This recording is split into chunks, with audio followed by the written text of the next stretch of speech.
Hi കൂട്ടുകാരെ, പുതിയൊരു വീഡിയോയിലേക്ക് എല്ലാവർക്കും സ്വാഗതം.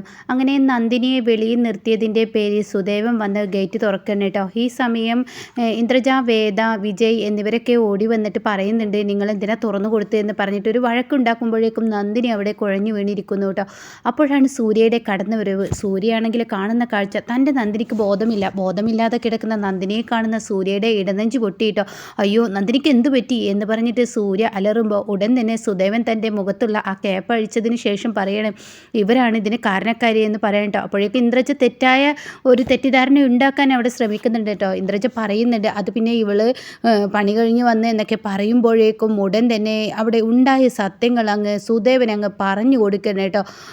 നന്ദിനിയെ ഗേറ്റിന് വെളിയിലിട്ട് ഗേറ്റ് പൂട്ടി എന്ന് പറയണം കേട്ടോ. അപ്പോൾ ഈ സമയം സുദേവനോട് ചോദിക്കുകയാണ്, ആഹാ, നിങ്ങളെന്താ ഇവിടെ സെക്യൂരിറ്റിക്ക് വന്നിരിക്കുന്നതെന്ന അന്താളിപ്പിൽ ഇങ്ങനെ സൂര്യൻ നിൽക്കുന്നുണ്ട് കേട്ടോ. നന്ദിനിക്ക് വിശ്വസിക്കാനാവുന്നില്ല. അപ്പോഴേക്കൊക്കെ ചെറുതായി നന്ദിനിക്ക് ബോധം വന്നു തുടങ്ങാൻ, നന്ദിനിയുടെ മുഖത്ത് വെള്ളമൊക്കെ ഒഴിച്ചിട്ടുണ്ടാവും കേട്ടോ.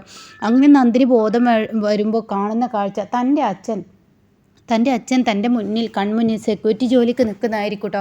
ഈ ഒരു അന്താളിപ്പിൽ നന്ദിനിക്ക് മിണ്ടാനാവുന്നില്ല, ശബ്ദിക്കാനാവുന്നില്ല. അത്രയും വലിയൊരു വിഷമമാണ് തൻ്റെ കൺമുന്നിൽ കണ്ടിരിക്കുന്നത്.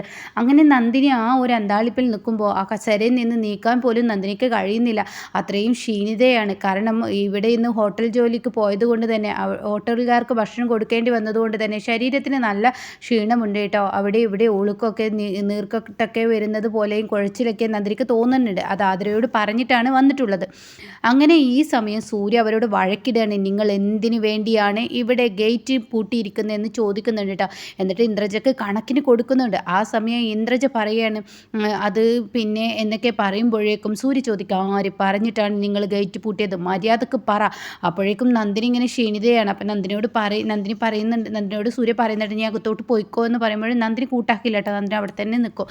അപ്പോൾ സുദേവനാണെങ്കിലും ഭയങ്കര ദേഷ്യത്തിലാണ് നിൽക്കുന്നത്. ഇത്രയും ക്രൂരത തൻ്റെ മകളോട് ചെയ്യുമ്പോൾ സുദേവനത് കണ്ടു നിൽക്കാൻ കഴിയില്ലല്ലോ. ആ ഒരു ദേഷ്യത്തോടു കൂടി സുദേവൻ ഇങ്ങനെ നിൽക്കുമ്പോൾ ഉടൻ തന്നെ ഇവർക്ക് മൂന്നാളും എന്താണ് സൂര്യയോട് പറയേണ്ടതെന്ന് അന്താളിപ്പിൽ നിൽക്കാൻ കേട്ടോ. നിങ്ങളോടാ ചോദിച്ചത്, ആര് പറഞ്ഞിട്ടാണ് നിങ്ങൾ ഗേറ്റ് പൂട്ടിയത്? അത് കേട്ട ഉടൻ തന്നെ വിജയ് മിണ്ടുന്നില്ല, ഇന്ദ്രജ മിണ്ടുന്നില്ല, വേദം മിണ്ടുന്നില്ല. എന്നിട്ട് സൂര്യ പറയാം, കുട്ടിച്ചാത്തൻ മര്യാദക്ക് പറയുന്നുണ്ടോ? ഈ കുട്ടിച്ചാത്തനാണോ അതോ ഈ വലിയ ഭൂതമാണോ ഇത് പറഞ്ഞത് എന്ന് പറഞ്ഞിട്ട് ഇന്ദ്രജയും വേദയും ഇങ്ങനെ പരിഹസിച്ചുള്ള സംസാരമാണ് കേട്ടോ. ആ സമയം വിജയോടല്ലേ ചോദിച്ചത്, നിങ്ങളാണോ ഗേറ്റ് പൂട്ടിയത്?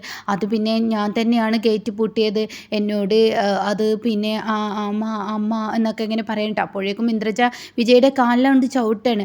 അപ്പോൾ ഇതിനും മറുപടി പറയാൻ കഴിയുന്നില്ലല്ലോ. അങ്ങനെ ഇന്ദ്രജ ഈ കാലിൽ ചവിട്ടി എന്ന് കണ്ട ഉടൻ തന്നെ സൂര്യക്ക് കാര്യം മനസ്സിലാവുകയാണ്. അങ്ങനെ തപ്പി പിടിച്ചിട്ടും കൊണ്ട് പത്മയുടെ മേത്തിടുകയാണ് ഈ ഒരു കുറ്റം. പത്മ പറഞ്ഞിട്ടാണ് ഗേറ്റ് പൂട്ടിയത് എന്നുള്ള ആ ലെവൽ ഉണ്ടാക്കുകയാണ് കേട്ടോ.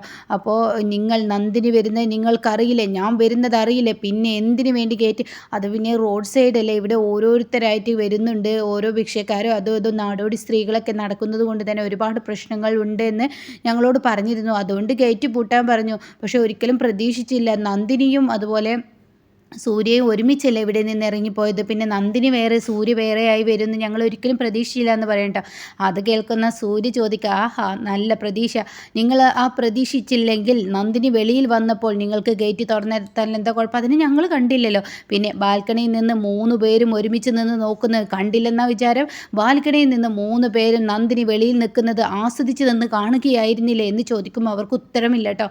ആ സമയം സൂര്യ നല്ല അലറിയും കൊണ്ടാണ് ചോദിക്കുന്നത്. എന്നിട്ട് സൂര്യ പറയണേ, ഇത്രയും ക്രൂരത ഒരു മനുഷ്യജന്മം തന്നെയല്ലേ, നിങ്ങളെപ്പോലെ ഒരു മനുഷ്യൻ തന്നെയല്ലേ നന്ദിനിയോട് ഇത്ര ക്രൂരത കാണിക്കാൻ നിങ്ങൾക്ക് എങ്ങനെ ധൈര്യമെന്നു? എന്നാൽ നിങ്ങൾക്കുള്ള ശിക്ഷ ഞാൻ വിധിച്ചിരിക്കുന്നു. 3 എണ്ണം ഈ വെളിയിൽ കിടന്നാൽ മതി എന്ന് പറഞ്ഞിട്ട് നന്ദിനിയെ പിടിച്ചു വലിച്ചും കൊണ്ട് അകത്തോട്ട് കൊണ്ടുപോകുമ്പോൾ നന്ദിനി സാർ എന്നൊക്കെ പറഞ്ഞ് വിളിക്കുമ്പോൾ നന്ദിനി ഇങ്ങോട്ടേക്ക് വരുന്നുണ്ടോ എന്ന് പറഞ്ഞിട്ട് കതകങ്ങ് അടക്കുന്നു കേട്ടോ. അതോടുകൂടി ഇവർക്ക് അകത്തോട്ട് കയറാൻ കഴിയില്ല. ആരും തന്നെ ഇല്ല അവിടെ. ഈ പറയുന്ന രാജു ഇല്ല, പത്മയില്ല, യതീന്ദ്രനില്ല. അതുകൊണ്ട് തന്നെ ആർക്കും കതക് തുറന്നു കൊടുക്കാൻ കഴിയില്ല കേട്ടോ.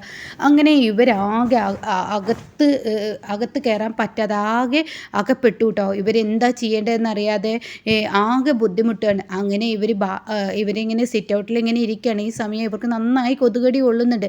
എന്നാൽ ഇത് സന്തോഷത്തോടു കൂടി സുദേവൻ കണ്ടു നിൽക്കുകയാണ്. സുദേവൻ ആ ഗേറ്റിൽ തന്നെ ഇരുന്ന് ചെറിയൊരു പുഞ്ചിരിയോട് കൂടി കണ്ടു നിൽക്കണം. ഇങ്ങനെ ആയിരിക്കണം എൻ്റെ മകളുടെ ഭർത്താവ്, എൻ്റെ മകളോട് ക്രൂരത ചെയ്തതിൽ, എൻ്റെ മകള് ഈ മഞ്ഞത്ത് നിന്നതിൽ അതിനുള്ള ക്രൂരത കിട്ടട്ടെ എന്ന ഭാവത്തിൽ ഇങ്ങനെ നിൽക്കാൻ കേട്ടോ. ആ സമയം കാണാം സുദേവൻ ഇങ്ങനെ നോക്കി നിൽക്കുമ്പോൾ ഇവർ പറയാ, അയാൾ നിന്ന് ചിരിക്കുന്നത് കണ്ടില്ല, അയാളെ ചിരി കണ്ടില്ല, അയാളുടെ മകളെ അകത്താക്കി ഇപ്പോൾ സൂര്യൻ നമുക്ക് പണി തന്നിരിക്കുന്നു.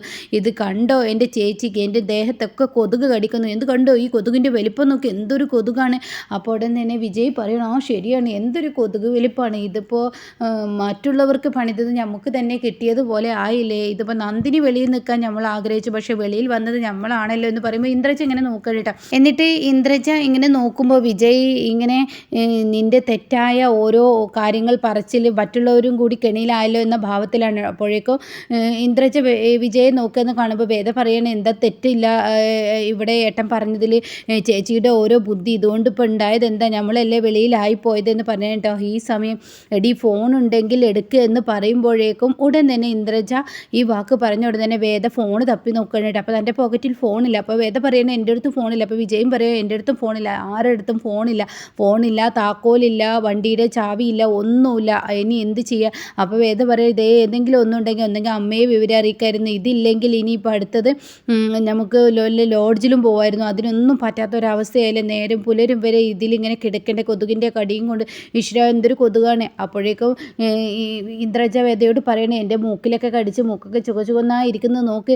അത് കേട്ട ഉടൻ തന്നെ വിജയ് പറയണ അതിന് എൻ്റെ ലിഫ്റ്റിക്ക് മൂക്കിലായതല്ലേ. അപ്പോഴേക്കും വിജയ് എങ്ങനെ തുറച്ച് നോക്കട്ടെ. അപ്പോൾ വിജയ് ആ സംസാരം ഇവിടെ നിർത്തണം.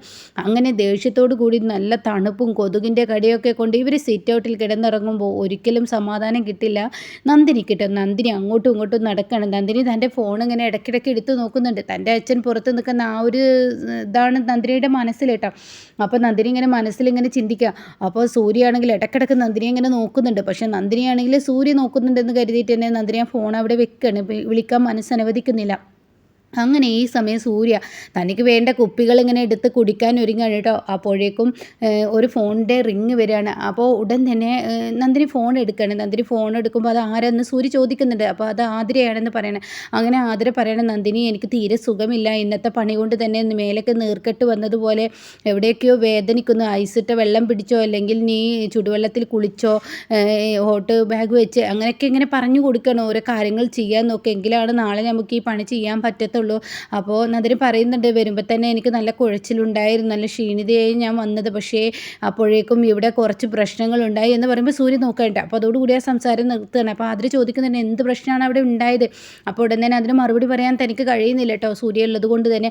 അത് പിന്നെ പ്രശ്നമൊന്നുമില്ല. എന്നാൽ നന്ദിനി നീ ഐസ് വെള്ളം എവിടേക്കാണ് നിൻ്റെ നീർക്കെട്ട് വന്നിരിക്കുന്നത് അവിടെ ഐസ് പിടിക്ക്, പിന്നെ നീ നല്ലോണം ബാമു പുരട്ട്, എങ്കിലാണ് നിനക്ക് നാളെ ജോലിക്ക് വരാൻ കഴിയുള്ളൂ.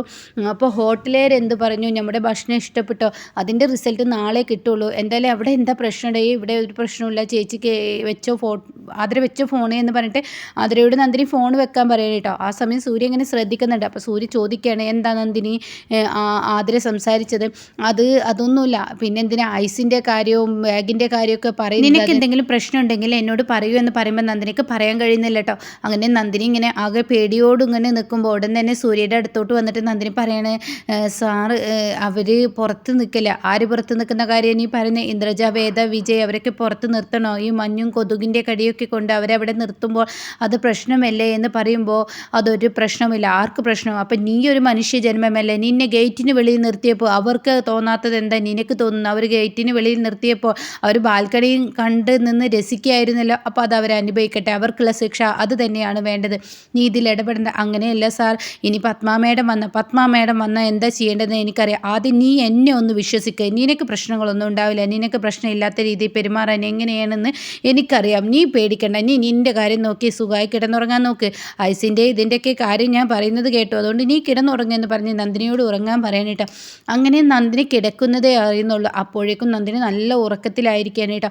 അപ്പോൾ സൂര്യ കുടിച്ചിട്ട് ഇങ്ങനെ നന്ദിനിയുടെ അടുത്തോട്ട് വരിക, എന്നിട്ട് നന്ദിനിയോട് പറയുന്നുണ്ട് നന്ദിനി നീ നിൻ്റെ ജോലി എടുക്കുന്നത് നിനക്ക് നല്ല ക്ഷീണമുണ്ടെന്ന് എനിക്ക് മനസ്സിലായി, നിനക്ക് നല്ല ശരീരത്തിന് കേടുണ്ടെന്ന് എനിക്കറിയാം, അതുകൊണ്ട് അതിനുള്ള പ്രതിവിധി ഞാൻ ചെയ്യും. എന്തായാലും നന്ദിനി നീ സമാധാനത്തോടു കൂടി കിടന്നുറങ്ങിക്കോ, നീ ടെൻഷൻ ആവണ്ട, ആരും നിന്നെ ഒന്നും പറയില്ല എന്നൊക്കെ പറയണം കേട്ടോ. എന്നാൽ ഈ സമയം കൊതുകിൻ്റെ കടിയൊക്കെ കൊണ്ട് ഇന്ദ്രജയും വേദയും ഓരക്ക് പോളെ കണ്ണടക്കാൻ കഴിയാതെ അമ്മക്ക് പോലും വിളിച്ച് പറയാനാവാതെ ആകെ ബുദ്ധിമുട്ടി നിൽക്കുമ്പോൾ ഇതെല്ലാം കണ്ട് സുദേവൻ പൊട്ടിച്ചിരിക്കാൻ അട്ടഹസിച്ചിരിക്കാൻ തന്നെ കൊണ്ട് കഴിയുന്നില്ലെങ്കിലും ആ ഒരു തൻ്റെ മകളോട് കാണിച്ച ക്രൂരത അതിനുള്ള ശിക്ഷ സൂര്യ ഇത് കൊടുത്ത് നന്നായി എന്ന ലെവലിൽ അവർ നോക്കി നിൽക്കുന്നുണ്ട് കേട്ടോ. അപ്പോൾ ഇങ്ങനെയൊക്കെയാണ് ഇന്നത്തെ എപ്പിസോഡ് വരാനിരിക്കുന്നത്.